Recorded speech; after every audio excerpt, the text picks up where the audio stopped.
Ikaw ay may anak sa inyong bahay o may inaalaga ang pamangkin, kapatid, kailangan mo malaman to para hindi ka ma-disturb sa iyong mga group chats na minsan ay kinakalikot ng inyong mga anak kung ano-ano ang pinagsisend, pinagpipindot, pinagre-react. So, minsan kasi para tumahimik yung ating mga anak or mga inaalaga ang bata sa bahay, kailangan nating ipahiram o ibigay sa kanila ang ating mga phones para tumigil sila.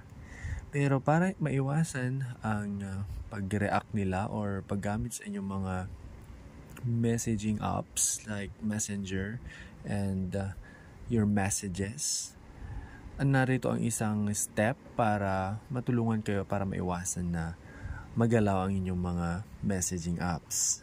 Sa ating mga phones, meron sila mga built-in features kahit anong brand pa yan.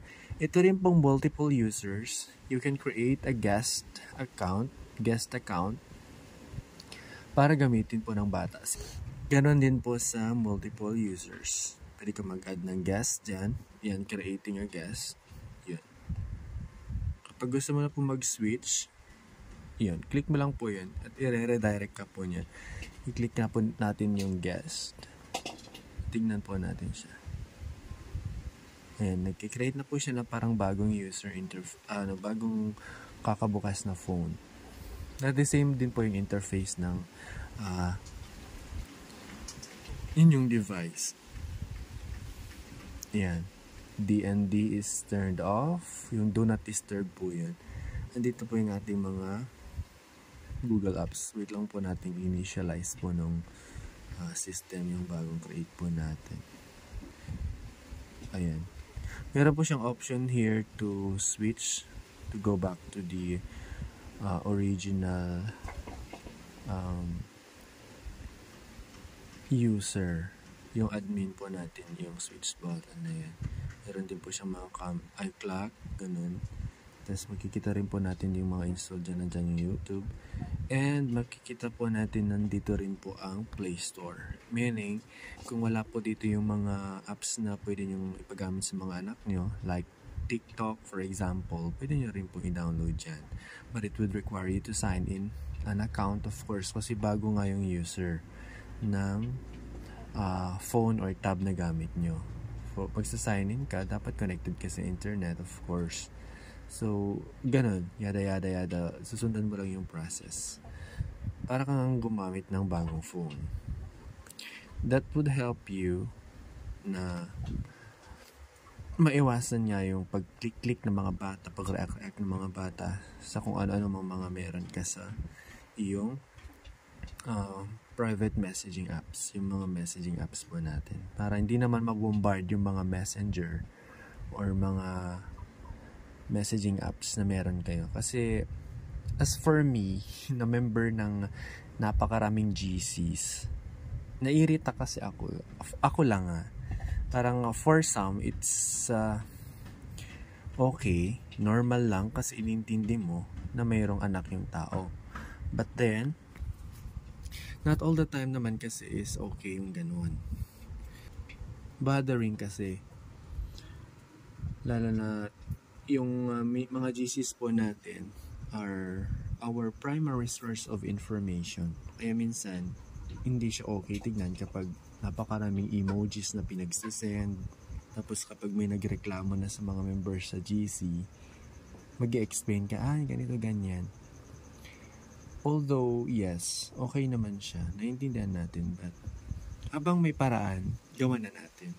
So, yun nga, you can go to your settings and choose yung asan mo pipiliin natin dito. Yung sa additional settings, kung hindi nyo na makikita dito sa main drop down ng mga settings nyo, you look for multiple users. Yan. Multiple users. And then add guest. Then, yun nga, sabi ko, pwede na kayo mag-create ng bagong account doon.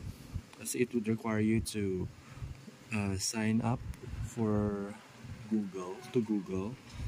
Or the easiest way is you pull down the notification panel. Kung makikita nyo, minsan kasi iba-iba tayo ng gamit na phone. Makikita natin yan sa notification panel. Usually yan sa ating mga smartphones. Makikita natin yan sa notification panel. There is an option up there, up here. Wala kasi siya dito. But I'm trying to edit it in. Na makikita mo yung parang settings button. And then, admin, sabi niya sa taas niya. Wala dito sa options here. Wala sa icons na yan. You would see the word admin, tapos guest. You just you toggle on the guest para magre-reroute din po siya dito sa may dyan sa multiple users. Kapag pinindot mo po yung guest sa notification panel ng iyong phone, makikita po yung admin, sabi niya dyan sa isa. It's either nasa taas yung isa or nasa baba.